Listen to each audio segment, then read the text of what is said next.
The Mariana Trench is not merely a geographic feature. It is an abyss of such profound, crushing isolation that it exists as another world entirely. Located in the western Pacific Ocean, east of the Philippines, it is a crescent-shaped scar in the Earth's crust that stretches over 2,500 kilometers. But it is the depth, not the length, that defines it. At its lowest point, known as the Challenger Deep, the floor sits nearly 11 kilometers, roughly 36,000 feet below the surface. If you were to drop Mount Everest into the trench, its peak would still be covered by over 2 kilometers of seawater. It is a place of absolute predatory hostility. At those depths, the weight of the water column above creates a pressure of approximately 1,000 atmospheres, roughly 15,000 pounds per square inch. To a human, or even to standard military equipment, this is an environment that crushes steel like tinfoil and turns heavy-duty glass into powder. No light from the sun reaches this far. The midnight zone ends long before the trench even begins. Below that lies the Hadal zone, named after Hades, the Greek underworld.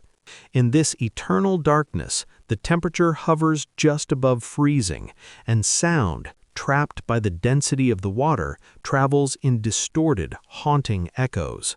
For millennia, it was believed that the trench was the ultimate vault, a place where the Earth's secrets were buried beneath a weight so immense that they were effectively deleted from existence. During the height of the Cold War, both Washington and Moscow operated under a shared assumption. If something was lost or hidden in the Mariana Trench, it was gone forever. It was the perfect disposal site for the detritus of a nuclear age. But as the 1960s progressed, that sense of security began to erode. Technology was advancing, and the paranoia of the superpowers was deeper than the ocean itself. The realization dawned on both sides that if the enemy could reach the bottom, nothing was truly hidden. In the late 1960s, a period defined by the frantic race for technological dominance in space and at sea, the Soviet Navy quietly authorized a mission that appeared nowhere in public naval records. A research vessel, bristling with unusual antenna arrays and heavy-lift winches, slipped out of the Vladivostok shipyards and headed toward the western Pacific. On the surface, to any passing Western observers or commercial freighters, the ship was a standard oceanographic vessel conducting hydrographic surveys. The crew wore civilian-style clothes, and the logs spoke of water salinity and thermal currents. But beneath the deck, the atmosphere was strictly military. Soviet intelligence had been tracking the movements of American special mission submarines, vessels like the USS Halibut, which were designed for underwater tapping and recovery. Rumors had filtered through the KGB's naval branch about lost American assets, experimental nuclear-powered drones that had gone off course, debris from high-altitude test vehicles that had plummeted into the Pacific, and even whispers of a crashed object that the Americans were desperate to reach first.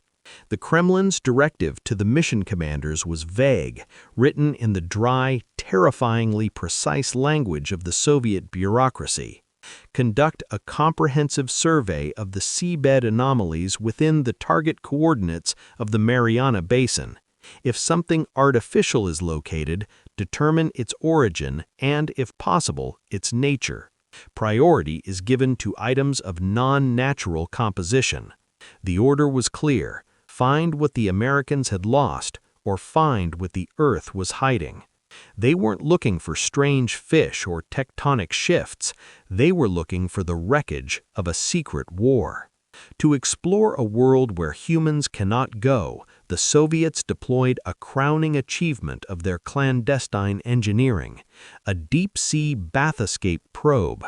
It was an unmanned, tethered vehicle, reinforced with a titanium alloy hull and equipped with experimental high-pressure cameras and a primitive yet powerful sonar array. As the probe began its long, agonizingly slow descent, the operators in the control room aboard the mothership watched the telemetry with growing unease. For hours there was nothing but the steady increase of the depth gauge and the grainy black and white static of the feed. 1,000 meters, 3,000 meters, 7,000 meters. As the probe breached the 9,000-meter mark, the instruments began to behave erratically. It wasn't the typical interference caused by the thermocline. The pressure sensors began to fluctuate wildly, jumping between readings that shouldn't have been physically possible. The magnetic compasses, shielded against the ship's own electronics, began to spin in slow, hypnotic circles. Then, the sonar caught something. In the Hadal Zone, sonar usually returns a soft, blurred signature of silt and jagged basalt rock, the natural noise of a tectonic trench. But as the probe drifted just a few dozen meters above the floor of the trench, a reflection appeared on the screen that was unmistakably hard. It was angular. It possessed the sharp geometric symmetry that nature rarely produces. The sound waves weren't being absorbed by the soft mud, they were bouncing back with the crisp clarity of a signal hitting polished metal. Initially, the operators assumed they had found what they were looking for, a lost American satellite casing or the hull of a crushed submarine. The tension in the room was electric.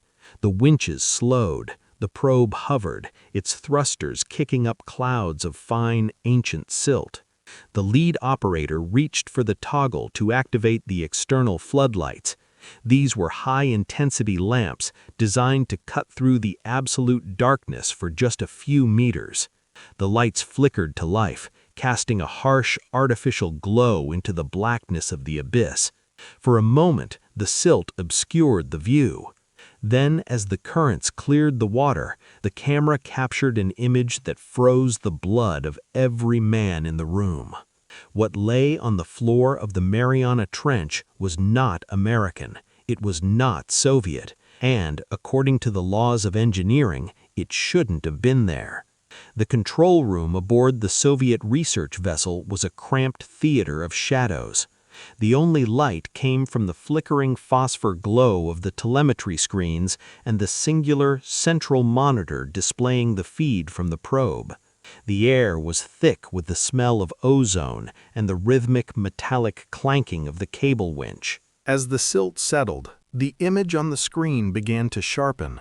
The high-intensity lights of the probe, designed to penetrate the absolute black of the Hadal Zone, cut through the water to reveal a sight that defied every expectation of the mission. On the trench floor lay metal. It wasn't the jagged, torn scrap of a crashed aircraft or the crumpled remains of a pressure-crushed hull.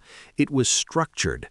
The camera panned slowly, revealing long, sweeping planes of a dark, matte material that seemed to absorb the artificial light rather than reflect it. There were straight edges that stretched for several meters before disappearing into the thick sediment of the trench floor. These were shapes that looked engineered, not eroded.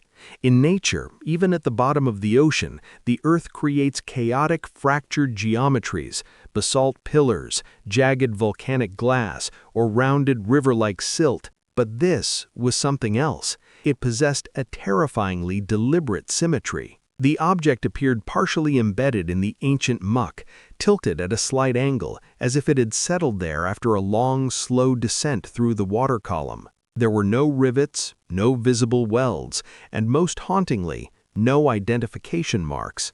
In the world of Cold War espionage, every piece of equipment, from the smallest transistor to the largest submarine, carried the DNA of its makers.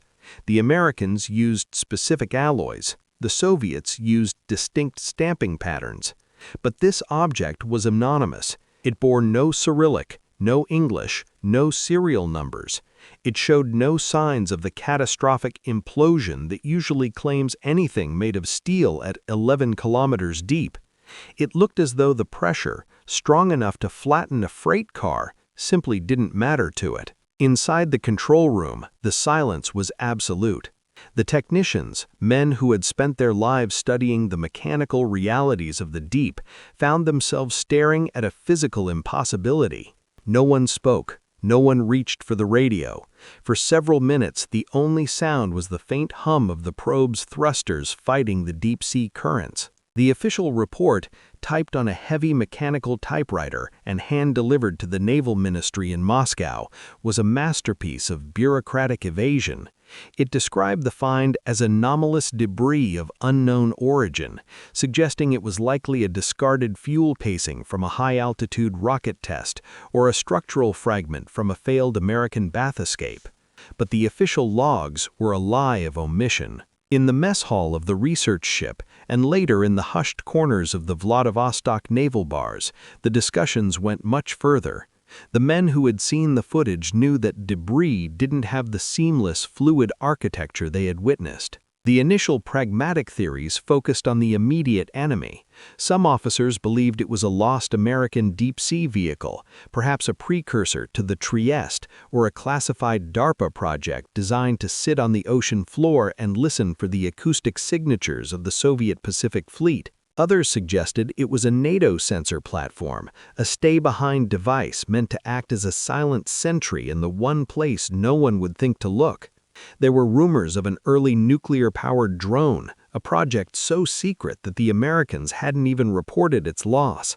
But as the days passed and the ship steamed back toward Soviet waters, a darker, more unsettling theory began to circulate among the senior scientists. What if it wasn't recent? They looked at the depth of the sediment covering the object's base. Silt at the bottom of the Mariana Trench accumulates at an agonizingly slow rate, mere millimeters every 1,000 years. If the object was as deeply embedded as the cameras suggested, it hadn't fallen during the Cold War. It hadn't fallen during the Industrial Revolution. The thought was too radical, too dangerous for a Soviet officer to put on paper.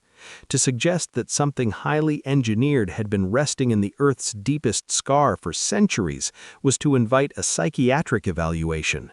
The Navy did not encourage such speculation. They encouraged silence. They encouraged the belief that everything in the world belonged to one of two empires. If it didn't belong to Moscow or Washington, it was better to pretend it didn't exist at all. The question that haunted the Soviet Naval Command in the months following the mission was simple: why didn't you bring it up? The answer was a grim combination of physics and paranoia. First, there was the sheer mechanical impossibility. At 11,000 meters, recovery is not a matter of simply dropping a hook. The weight of 11 kilometers of steel cable would cause the cable to snap under its own mass long before it reached the surface. The winches on the research vessel were designed for probes, not for lifting tons of embedded metal against the suction of the trench floor. The technology to retrieve something from the Challenger deep simply didn't exist in the 1960s, and arguably, it barely exists today. But there was another reason, one rooted in the cold logic of the era. Soviet commanders were convinced that the Mariana Trench was being monitored. If the Americans had lost something that valuable, or if they were aware of something down there, they would have hydrophone arrays like SOSUS, Sound Surveillance System, scattered across the Pacific floor. Any attempt to stage a massive recovery operation involving heavy lift ships and prolonged underwater activity would be like setting off a flare in the middle of a dark field. If the U.S. Navy detected the Soviets trying to haul something out of the trench, they would be there within hours. It would lead to a confrontation that could escalate into a shooting war in international waters. The Kremlin decided that the risk was too high. If they couldn't have the object, they would settle for the information.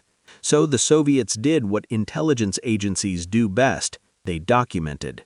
They recorded every second of the sonar pings. They developed the film from the probe in a secure darkroom.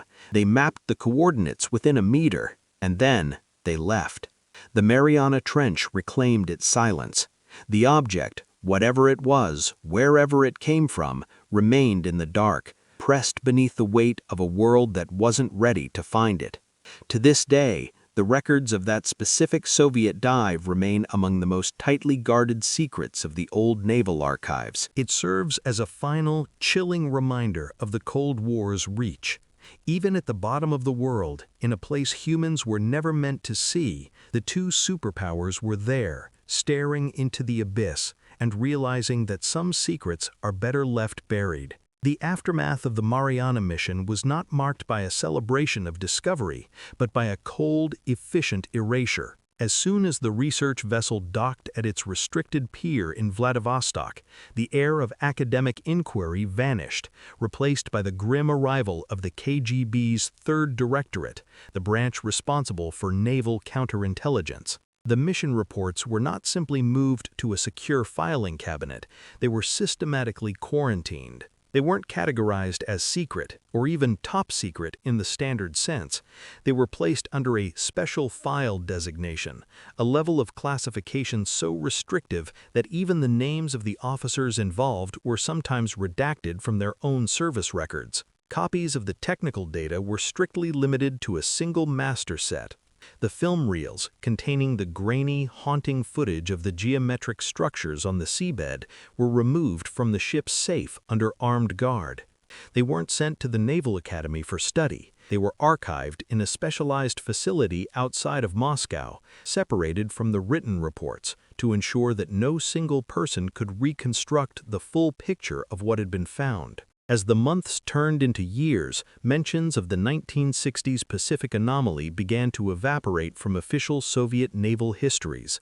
Mentions of the specific research vessel's coordinates during that window of time were scrubbed or altered to show routine hydrological testing in the Sea of Japan. Within the Soviet Navy itself, knowledge of the find became dangerously fragmented. The technicians who operated the probe were transferred to different fleets, one to the Black Sea, another to the Northern Fleet in the Arctic, ensuring they could never congregate and compare notes. By the mid-1980s, the Mariana anomaly had become a ghost story. Only a handful of aging admirals and high-ranking scientists even remembered that the mission had occurred, and in the rigid, paranoid culture of the late-era USSR, none of them were encouraged to talk.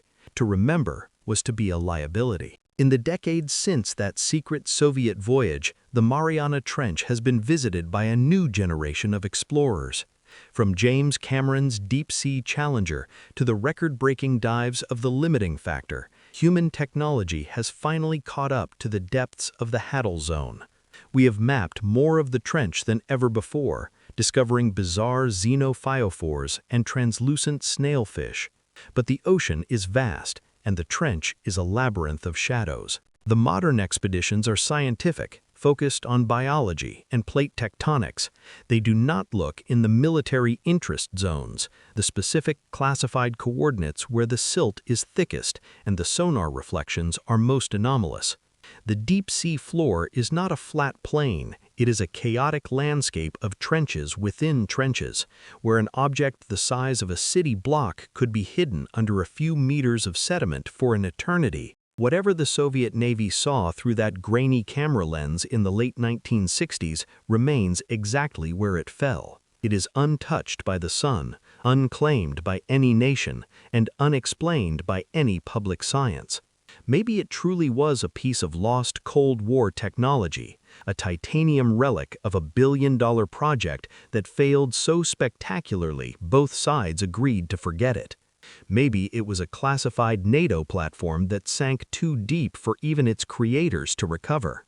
Or maybe it was something far older, a remnant of a history we haven't yet learned to read. One thing, however, is certain. The Cold War was often described as a struggle for the high ground, the stars and the moon. But the true depth of that struggle was measured in fathoms. At the deepest place on Earth, the conflict between the superpowers didn't reach a resolution. It didn't end with a treaty or a flag. It just went silent. It retreated into the crushing pressure and the absolute dark, waiting for a time when humanity might be ready to handle the truth of what lies at the bottom of the abyss.